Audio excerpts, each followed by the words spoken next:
obviously title topic. And this is coming from TechCrunch.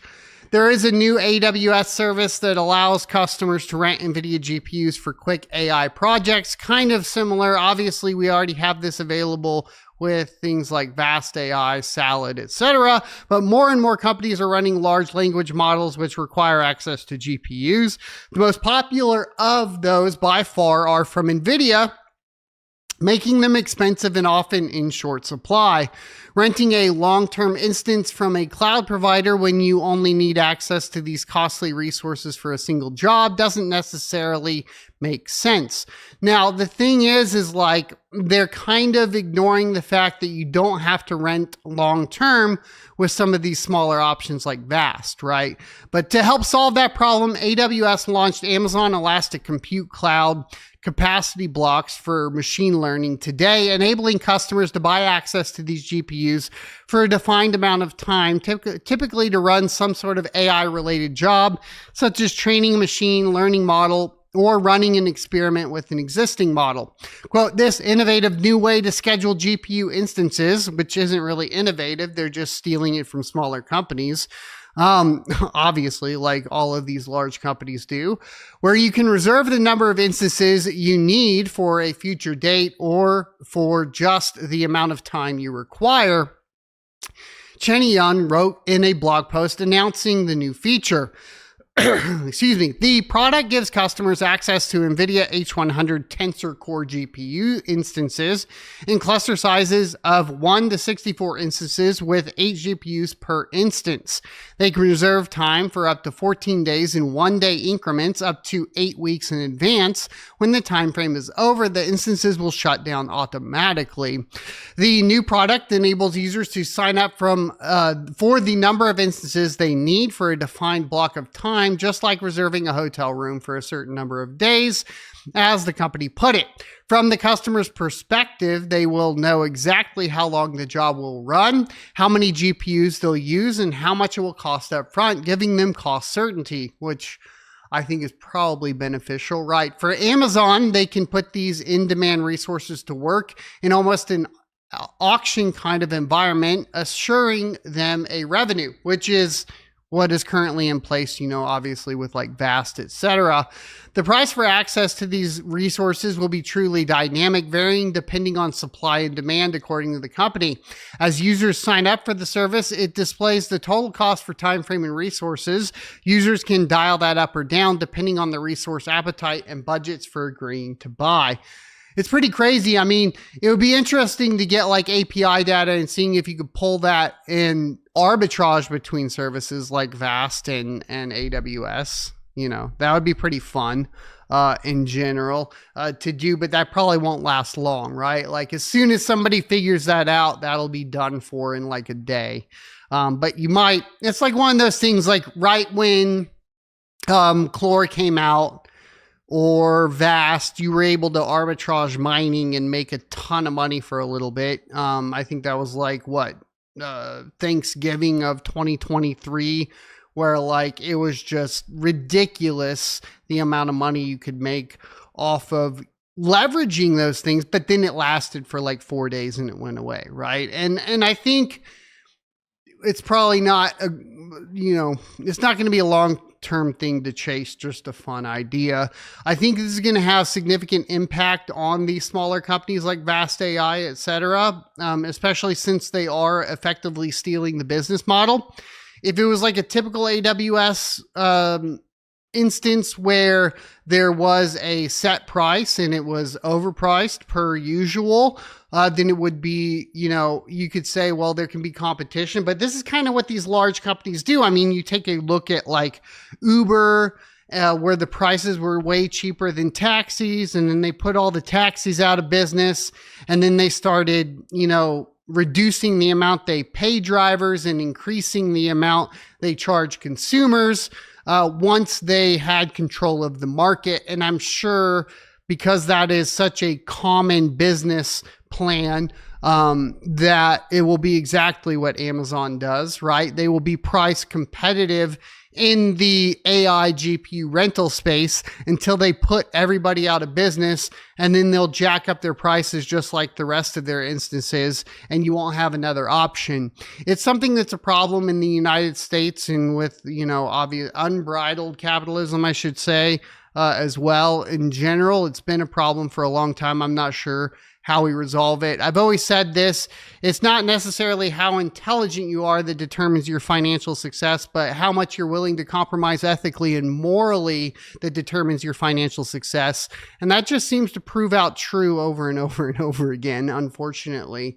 Not to say that you can't be successful, just that there is a certain line where once you cross that, it becomes, how much are you really willing to do to get there?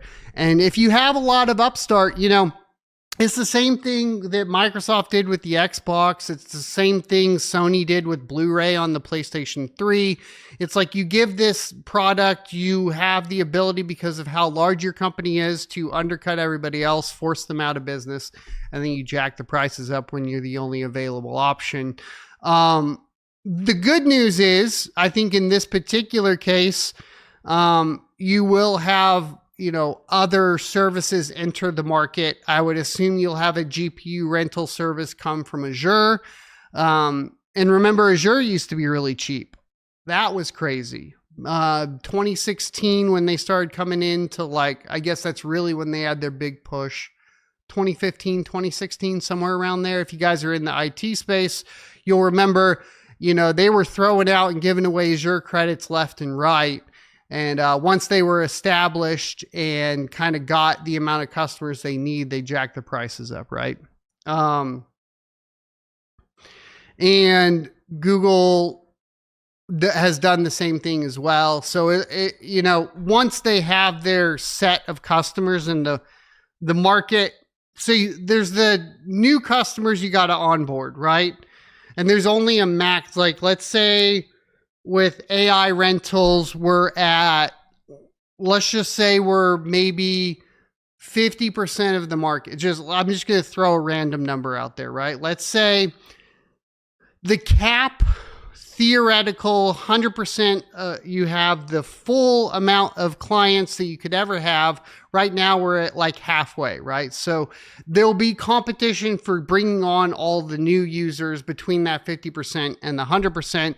Once it's capped out at 100% and they figure out, what the split of customers is between, the three big AWS, Azure, and Google Cloud. Once you have that maxed out and they've settled between, what their effectively what their market share is going to be, then they'll jack the prices up and they'll stop there. The only time competition comes into play is when you're attracting new clients, right? And that's kind of where we're at right now, is attracting all the new people that are coming into AI, capitalizing on it. And then we'll see how the market share shakes out at the end of the day. Retro says we rent our GPUs from AWS for security-related client data processing, but we also have ironclad contracts that hold them liable if any data we are processing on that network gets leaked. And you have so from an IT perspective, obviously working with larger companies like Amazon, I've had this discussion even on the hardware, from a hardware perspective. Because I used to work for an MSP, effectively, and call themselves an MSP, but we went in and did server infrastructure refreshes all of the time. And a big selling point, we were an HP house, and if we went in and they had white boxes, for the unknowing, that would just be unlabeled, contractless boxes from, Super Micro, typically, right, for server hardware. We would, onboard them over to HP, because the idea is if the company is large, they have better support and you have more legal, more legal leeway when it comes to, failing devices, etc. And that's really, unfortunately, what happens with all this other stuff too, right? All the AI data, as Retro mentions, which is a good point, right? because Amazon is so large and they're processing client data, they have a higher trust with Amazon of actually following through with all of the security requirements that the company has to uphold as well. And you don't have that with, say, like a vast AI option where you're processing data on, Blind Run's server box in his house, right? You just don't have that assurance. And I think that assurance is going to, I just think overall, the whole cloud AI, cloud processing, yes, there are security things, obviously, that the devs of all those platforms are working on. And I'm sure I would get I'm sure I'll even get comments from whether it's Flux or Vast or Clore or whatever, diehards that no, it is completely secure. Okay, but that's not what your typical company, enterprise level company is going. They're not just going to believe that, right? And it's going to sound bad, so they are going to go with larger companies like Amazon, et cetera. It's just the way it is, and that's the way the market is. And I think then you're kind of playing that game.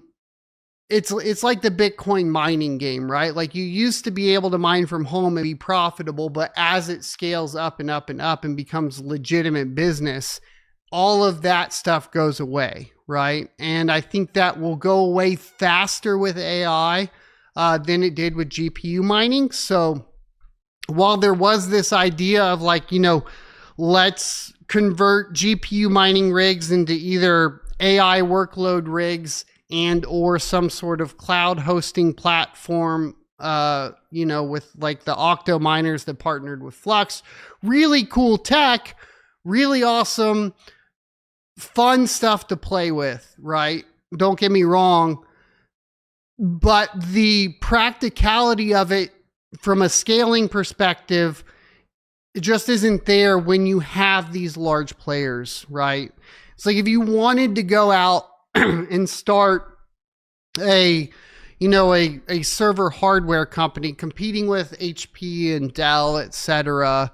I hope you enjoyed this clip from the Crypto Mining Show. If you would like to see more from this particular episode, take a look up here. Don't forget to also subscribe to the channel. And if you want to support me directly, you can go to sonofatech.locals.com and become a member.